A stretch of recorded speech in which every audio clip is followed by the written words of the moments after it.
Welcome back to Conquer and Commander. Today we're going to be looking at a game using the CounterPunch deck with Gave Guru of Spores as the commander. The deck's not very good. Oh, crap, I left the sound on again. Sorry. Alright. My opponents are Riku, who's usually ramp with big fat spells and big fat creatures, typically some sort of multiple turn effects. Jenara, Bant aggro or Bant control, and Xiahou, mono black, just mono black, pain and suffering for the rest of us. I've got 4 lands here in all my colors, so it's pretty good for a keep. So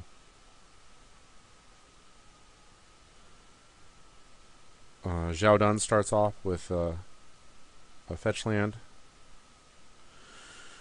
Steam Vents from the Riku player. Xiahou. Oh yeah, so Xiahou played Hymn to Turok on Riku, making Riku discard Phyrexian Metamorph in a land. You don't see Hymn to Turok or much targeted discard like that too often. I draw a Dark Hatchling. So that's a little bit of a surprise for people. Riku plays a fetch for Breeding Pool. Jenara plays another land. Xiahou plays Wrench Mind, once again targeting Riku, and Riku had Crystal Shard that he discarded too. So I'm drawing lands, so I'm just going to keep playing lands. Thespian Stage from Riku. Jenara plays Command Tower. Crucible of Worlds from Xiahou, and he has Terramorphic Expanse in his graveyard, so he's just going to use that over and over. Another fetch from Riku, who plays Chandra, the Firebrand, and dings Xiahou. Jenara plays Forgotten Ancient, and pays the 2 life to have Breeding Pool come into play untapped. Sorry guys, I still have a cold.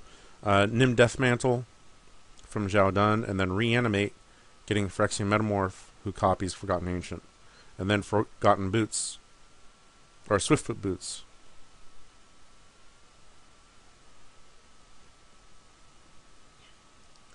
And that's going to grow the Forgotten Ancients.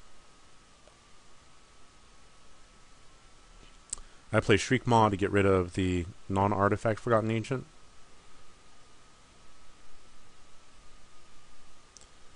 Riku plays his commander and dings Xiahou again.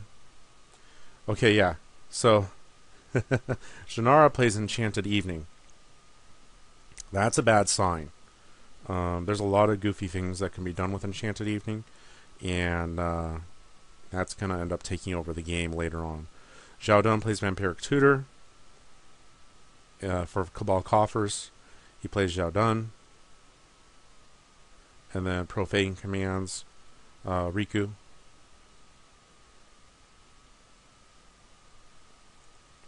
And then uses the 7/10 Forgotten Ancient to kill off Chandra the Firebrand.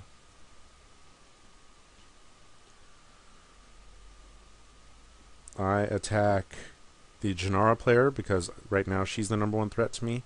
And I play Spawn Wraith and a bounce land. Riku plays another land and plays Consecrated Sphinx. Luckily, I can Dark Hatchling the Sphinx if I need to. Jenara clones the Consecrated Sphinx. Sweet. This is just a game where I'm completely outgunned.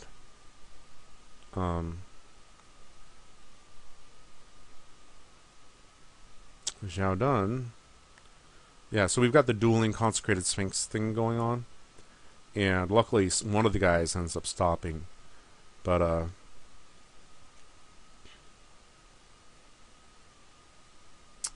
let's see. They each get up to like 14 or 15 cards in hand. Yeah, Riku goes to 14 and Jenara goes to 10.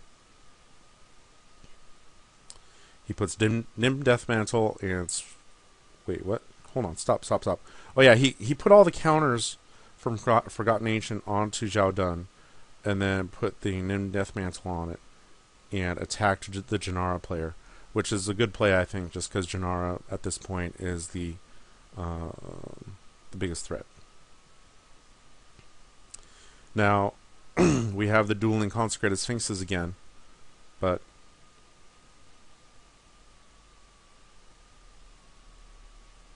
they're not really going too nuts here. I decided to Dark Hatchling.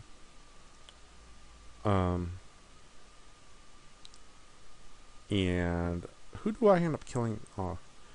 I kill off the Riku player's Dark Hatchling, and I think that was a mistake. I should have killed off the Jenara player's or Consecrated Sphinx.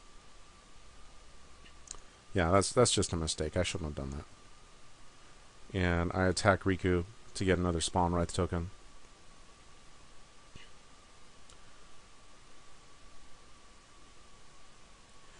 Riku plays Thran Dynamo, and then Evacuation to balance everything, and then Mystical Tutor.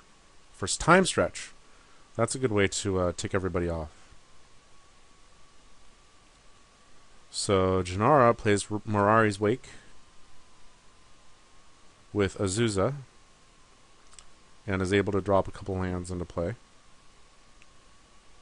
And then she plays Creeping Corrosion to kill off the Thran Dynamo, and Aura Shards. And since everything in play is an enchantment, and then she discards Kozilek. So, she's got 7 cards in hand, she's at 18 life, she's got Aura Shards and Enchanted Evening. This is going to be bad. Xiahou comes back out to play, and he sacrifices to get Reanimate out of the graveyard to get Consecrated Sphinx, and then play Xiahou again. Yeah, his hand was really low. So I Shriek Maul the Consecrated Sphinx, and then I play Bestial Menace just to get some creatures out there. Riku plays Inferno Titan and gets rid of Azusa. Jenara does Genesis Wave, I believe. Stop with the lag.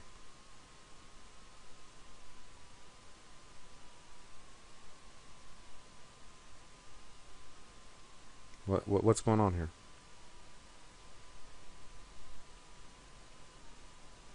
She played Yavimaya Hollow. No, don't crash on me.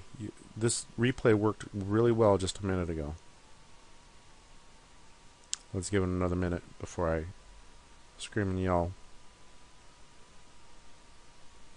Come on. I know it's a Genesis Wave. I know it is.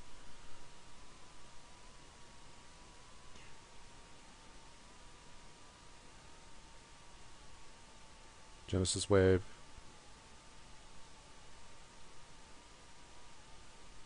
Yes, there it is. Genesis Wave. Wow. Alright.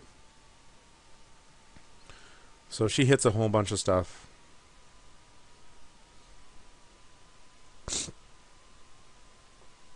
And she hits a couple creatures that blow up a bunch of lands.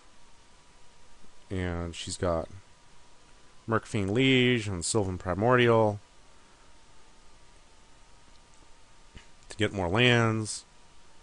And so then she Tooth and Nails to get 2 more creatures, which are Avacyn and Avenger of Zendikar. And then she blows up more lands. She gets Xiaodon's lands.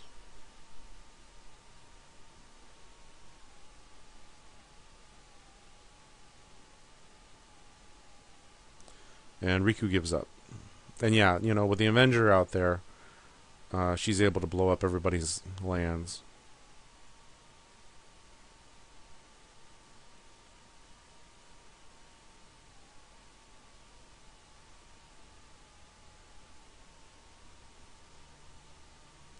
Yeah, so Enchanted Evening with Aura Shards and a Token Maker is bad news for everybody. So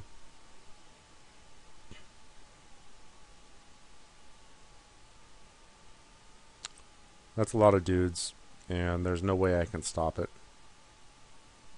Yeah, and then she plays Sphere of Safety or something like that.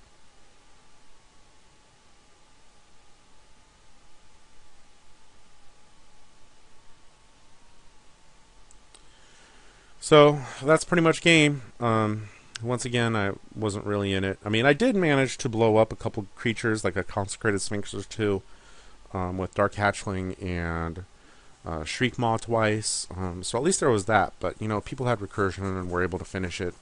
And that's game. So, turn 9. Alright.